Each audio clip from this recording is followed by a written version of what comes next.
Bom dia, boa tarde ou boa noite. Não sei o horário que você está assistindo esse vídeo, mas espero que esteja tudo bem com você.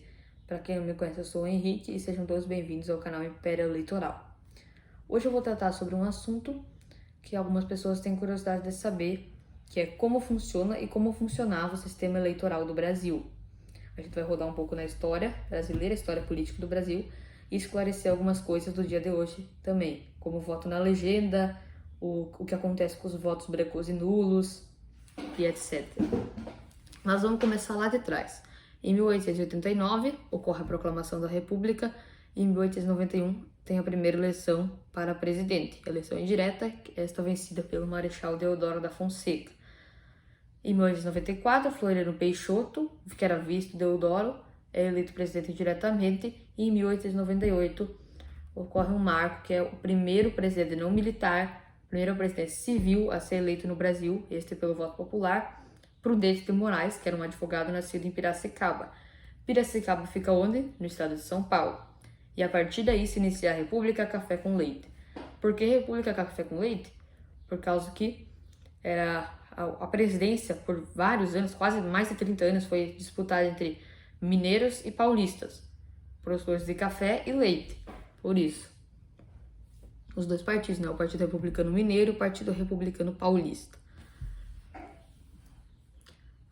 Ela se estendeu até 1930.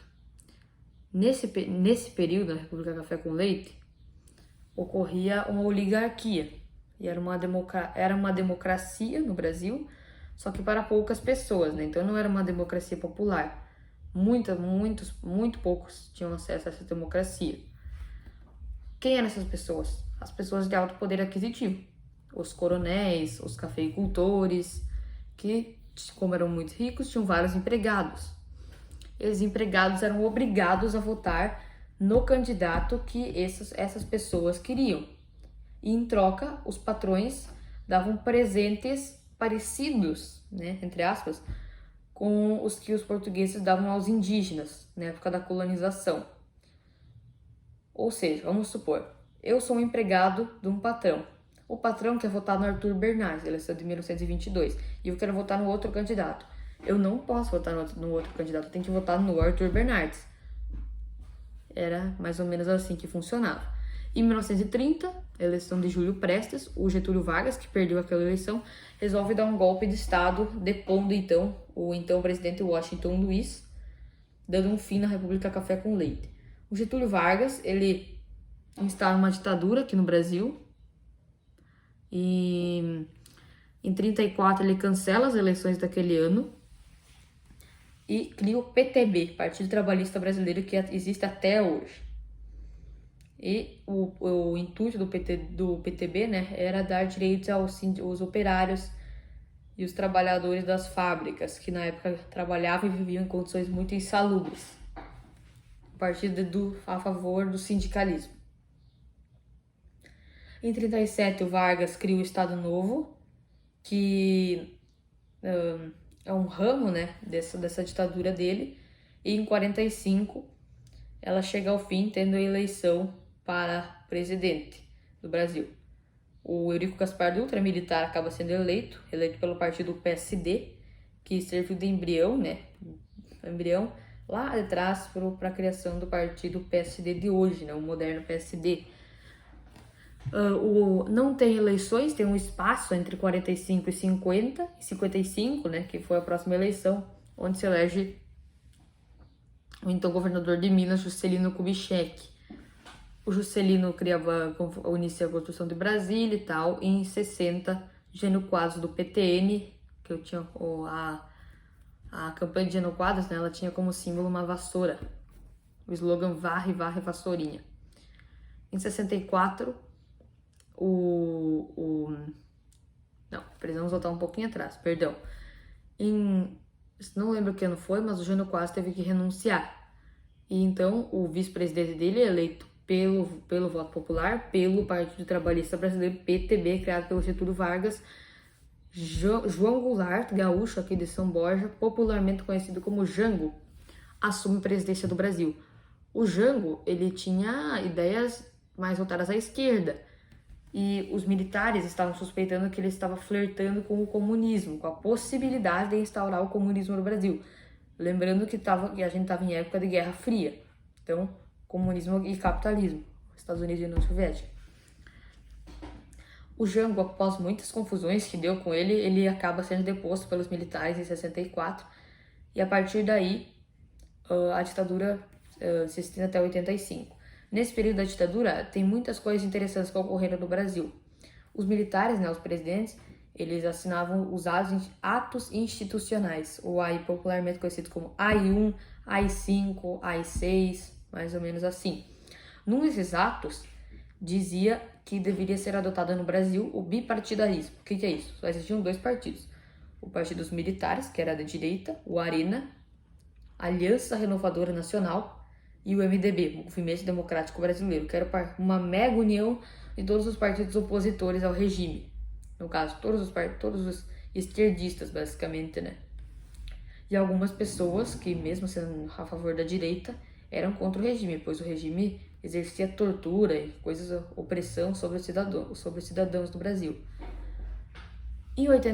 Nesse período, as capitais não tinham eleições para prefeito. Os prefeitos eram nomeados pelos governadores do estado, prefeitos das capitais. Esses governadores eram eleitos de maneira indireta pelo Congresso do estado. Então, o prefeito de Porto Alegre era nomeado pelo governador estadual. O prefeito de Florianópolis era nomeado pelo governador estadual.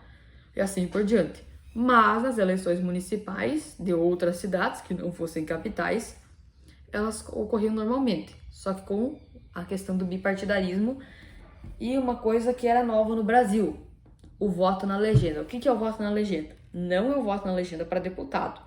Esse eu vou explicar mais tarde. É o voto na legenda por partido. No caso assim, na época poderiam se candidatar 2 candidatos no mesmo partido. Vamos supor que tem 2 candidatos do Arena.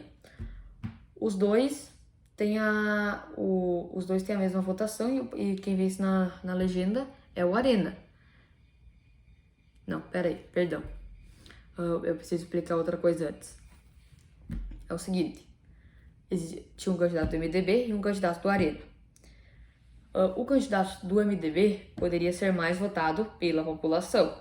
No caso, ele recebia a maior porcentagem dos votos válidos.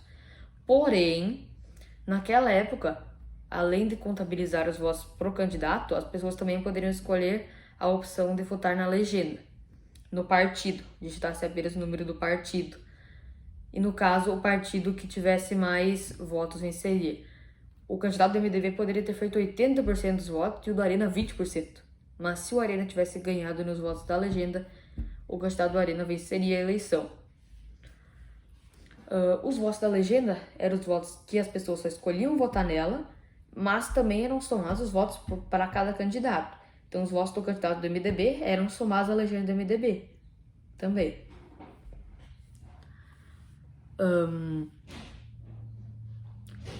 Aí, depois da abertura política, em 1908, no governo do João Figueiredo, em 82, isso continua e é encerrado em 85, quando as eleições municipais voltam nas capitais brasileiras.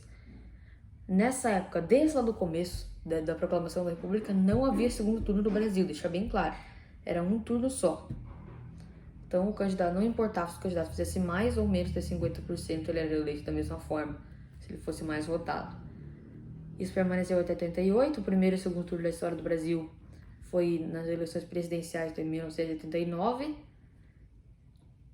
E aí agora a gente pode pular 90, 92, 94 e chega a 96, que é um marco muito importante na história das eleições brasileiras, quando chega a urna eletrônica no Brasil. Em alguns municípios, não em todos, né? Nos municípios grandes ela já era usada a partir de 96. Por que começaram a utilizar a urna eletrônica?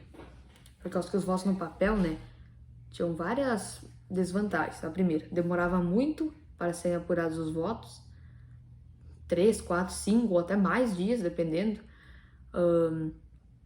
Às vezes o número que a pessoa escrevia não era legível, então o voto era anulado.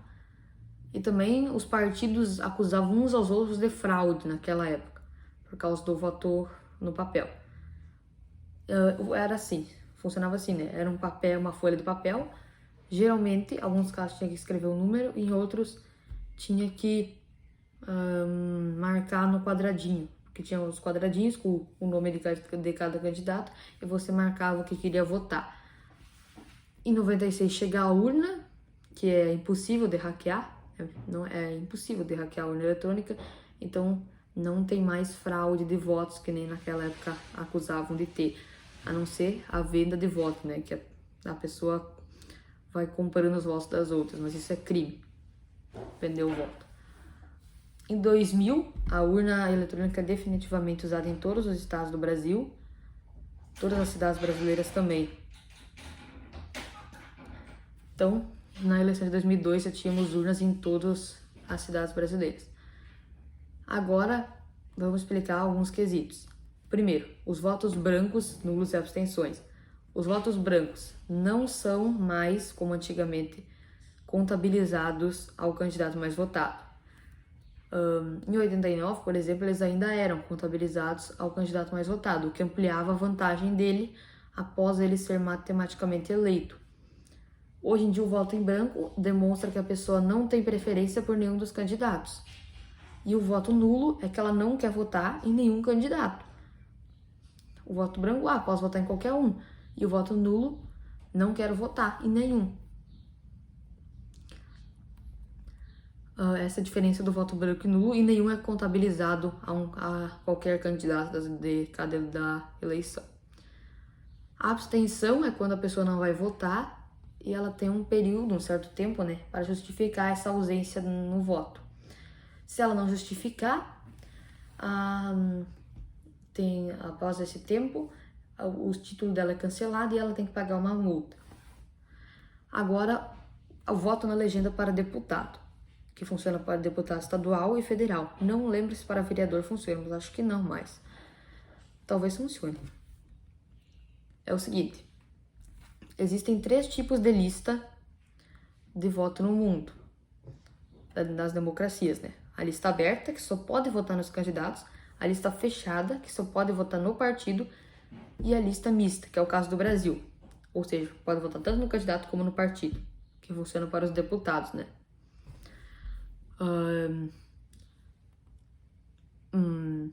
Ou seja, você pode digitar o número do partido. No caso, o deputado é do PL, do Partido Liberal. Pode digitar o número do deputado, tipo 2222. Ou só digitar o 22, que é o número do partido. Ou seja, esses votos vão diretamente para o partido, mas você não escolhe o candidato. Quando você vota para deputado, todos os votos vão para o partido, não importa se você vota no candidato. Votar no candidato colabora para que ele seja eleito, mas não quer dizer que ele vai ser eleito. Os votos dele também são contabilizados ao partido. No final, primeiro precisamos saber que cada estado tem um número X de deputados. Esse número é calculado pela população estadual. Por exemplo, o Mato Grosso tem 3,5 milhões de habitantes, tem 8 deputados federais. São Paulo tem quase 50 milhões, tem 70 deputados. Então, é mais ou menos assim, eles calculam pelo número da população, o número de vagas para cada estado. No final, eles dividem o número de pessoas que foram votar, ou seja, o número de votos válidos, pelo número de vagas que cada estado ocupa no Congresso. E esse resultado se chama o quociente eleitoral, que é muito importante na hora de calcular, pois o quociente eleitoral vai definir quantos votos cada partido precisa ter para ter uma vaga no Congresso Nacional. Ou uma das 70 vagas de São Paulo, ou uma das 8 vagas do Mato Grosso, ou uma das 26 vagas, se não me engano, do Rio Grande do Sul. Por exemplo, assim. O número de vezes que esse partido alcançar o quociente eleitoral. Se o quociente eleitoral for 1.000 votos e o partido alcançar 10.000 votos, ele terá direito a 10 vagas no Congresso. Se o quociente eleitoral for 1.000 votos e o partido alcançar 800 votos, ele não tem direito a uma vaga no Congresso. Essa vaga fica sobrando. Vale lembrar que todo partido registrado oficialmente no Brasil tem direito a uma vaga no Congresso Nacional, nos estados que tem mais de 35 vagas, né? Por exemplo, São Paulo, que tem 70. Cada partido teria que tem direito a uma vaga. Se o candidato não conseguir mais essa vaga, se nenhum partido alcançar o quociente eleitoral, ele não tem uma vaga. Aí a vaga fica sobrando. E daí eles fazem um cálculo de divisão que determina para quem vai essa vaga sobrando, que é o número de votos válidos que o partido recebeu dividido pelo quociente eleitoral, se eu não me engano, mais um.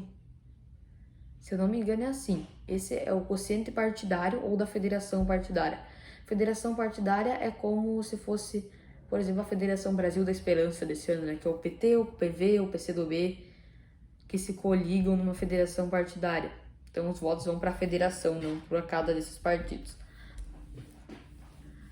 E daí eles vão, se tem mais uma vaga restante, eles vão repetindo esse cálculo até preencher todas as vagas que faltam. E assim que é definido o número de vagas por partido para a Câmara. Agora chegou a hora de distribuir para os candidatos. Vamos supor, a Federação Brasil da Esperança recebeu 25 vagas de 100 vagas. Então, eles pegam os 25 candidatos mais votados e esses 25 são eleitos. Mas tem um efeito que se chama efeito puxadores de voto. Esse efeito é quando existe um candidato que às vezes até é mais popular que o próprio partido. Ele recebe 10 vezes o número do quociente eleitoral. E como não tem como ele ocupar 10 vagas, essas vagas são distribuídas para os outros candidatos mais votados que não conseguiram entrar. Isso se chama o efeito puxadores de voto. E então, assim é definido o número de vagas, quais são os candidatos que vão ocupar as vagas, né? Se algum desses candidatos renunciar em algum período do mandato, existem os suplentes para deputado, que são diferentes dos suplentes para senador. Os suplentes para deputado são aqueles candidatos mais eleitos da última eleição, mais votados da última eleição, que não conseguiram ser eleitos. Então, se um dos candidatos se um dos eleitos tiver que renunciar a algum período do mandato, o mais votado, mas que não foi eleito da última eleição, entra no lugar dele. Então, esse é o suplente para deputado. Já o suplente para senador é alguém registrado junto com o candidato, que caso o candidato venha a falecer ou aconteça alguma coisa que ele tem que renunciar, esse suplente já entra. Só que é como se fossem 2 reservas num jogo de basquete ou futebol ou vôlei, algum esporte, por exemplo. Então, assim funcionam os votos na legenda. Primeiro é definido o número de votos primeiro é definido o número de vagas por partido, depois essas vagas são distribuídas pelos candidatos. Por isso que é colaborativo para a eleição do candidato você votar nele diretamente e não na legenda, já que se você votar na legenda, tu não escolhe o candidato que vai ser eleito. Se eu não gosto do candidato tal e ele é eleito por causa da legenda, não tem o que fazer. Por isso que é melhor você votar no candidato. Apesar de que todos os votos vão para a legenda, né? Os votos do candidato também vão para o partido. Então, as pessoas votam no partido e não no candidato, de uma maneira mais prática, assim. Por isso que às vezes, como aconteceu nesse ano, né? Um exemplo, o José Serra, em São Paulo, tentou ser eleito deputado federal. Ele recebeu mais de 120 mil votos, mas ele não foi eleito, porque o PSDB não conseguiu ter um número X lá de votos de quocientes eleitorais da legenda. Já o Tiririca do PR do PR não, é o PL, antigo PR, né? Teve 70 mil votos, mas ele foi eleito por causa que o PL conseguiu mais vagas que o PSDB. Por isso que às vezes o candidato que você vota pode ter 200 mil votos, 300 mil votos, mas não é eleito nas eleições. Então, esse foi o vídeo de hoje. Obrigado para quem assistiu. Eu já tô com vários vídeos em produção. E fim de semana que vem tem um vídeo que eu vou analisar eu vou fazer um remake daquele primeiro vídeo do canal. é onde eu vou analisar os resultados reais e a minha projeção, comparar eles um a um e também já fazer a projeção para o segundo turno. Espero que tenham gostado. Até a próxima e tchau!